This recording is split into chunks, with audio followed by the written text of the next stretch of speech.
Well, the concept of the band was conceived by our original singer, Dr. Ape, who is my predecessor, and our guitarist, Dr. Toxic. It started back in like '07. Ape is really artistic, so he drew the character as like a fun thing, and then they did it as a side project for their band they had back then, and it all snowballed from there. Cool music, fans began to dig it, and yeah, that's how it started. Well, it pretty much came from the whole, comic book feel of it all. Not wanting to, be so personal about everything. Maybe let the music do the talking and have a cool concept about it. Because a lot of heavy metal bands have that, on their record covers and stuff, but they don't go all the way with it. So that's pretty much it, I believe.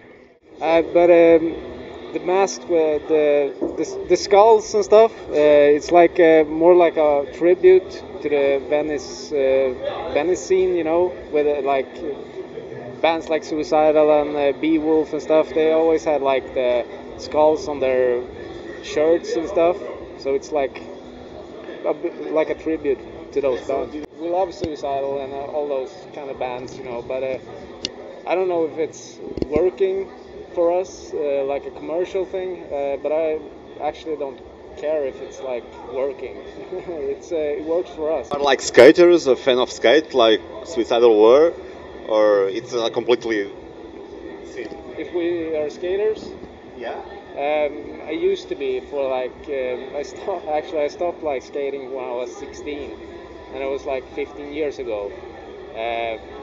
So I don't skate anymore, like in a serious way. But Johannes, the bass player, is still skating. But yeah. Show you already played here in Hellfest today. Is your first time here? It's the first big festival gig in France. I believe the Doc has played here like once before with Evil, on the Evil tour. So yeah, it's really important for us to come here, show ourselves, getting the word across about our band and our music. And I think we got a really good response from the crowd today, so we're really pleased with that. Lots of good support. Festival gigs this summer. Next week we go to Tuska Festival in Finland, for example. So that's how we roll this summer. Where are you original from? Well, the band is originated from Stockholm, but pretty much everyone lives in different cities now. You live in Stockholm, and Dr. Rad, the bass player, is in Uppsala, north of Stockholm. Toxic, the guitar player, lives outside of Örebro in the middle of Sweden, and I live in Gothenburg on the far opposite end of it all.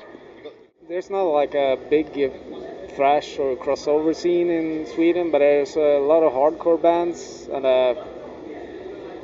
stuff like that. It's not like a big scene, but we just listen mostly to the American thrash crossover hardcore bands, but I don't know about the rest of Sweden though. Do you think crossover style is still appealing to the fans? Well, going back to like say 2005 or something, there was a bit of a thrash revival, for example in Sweden. So that's what I saw. But it was mostly, like Bay Area style, maybe something like that. And of course, we love that stuff as well. It's good music, but there wasn't really a place for the whole SOD crossover kind of thing with the Suicidal feel. So it felt natural, and that's what for the guys that started, Dr. Toxic and Dr. Ape. So me being a friend back then, that's what I heard them say. So yeah, nowadays there's not really much of it. Lots of melodic death and that kind of stuff, cult metal. It's popular in Sweden, but not much thrash at all. No. Your plan is to do it for a long time, not showing your face. Yeah, we're not planning anything though, but this is how we look on stage and stuff. But we think it's cool, so why stop cool. it? Yeah, we like it. It's not like we're not influenced like doing this because of bands like Kiss or maybe it's Slipknot or some other crap, but we do it because of, like I said earlier, because it's like a tribute to those bands that we liked, that had this like bandanas and skulls on their albums, and on shirts and stuff. So that's basically it. Do you see it as something you are going to do for just 1 year or two, or do you really think if the band goes okay and you last for 20 years, do you think it's going to stick? Well, For the next record, or are you going to change everything? Or I don't think people need to see our faces or know our real names because that has nothing to do with the music. So, you know, instead of being like a Bay Area style band wearing skin tight jeans and high top Nikes, this is what we do. So it represents the music and everything it stands for. So never say never, but it's part of the deal.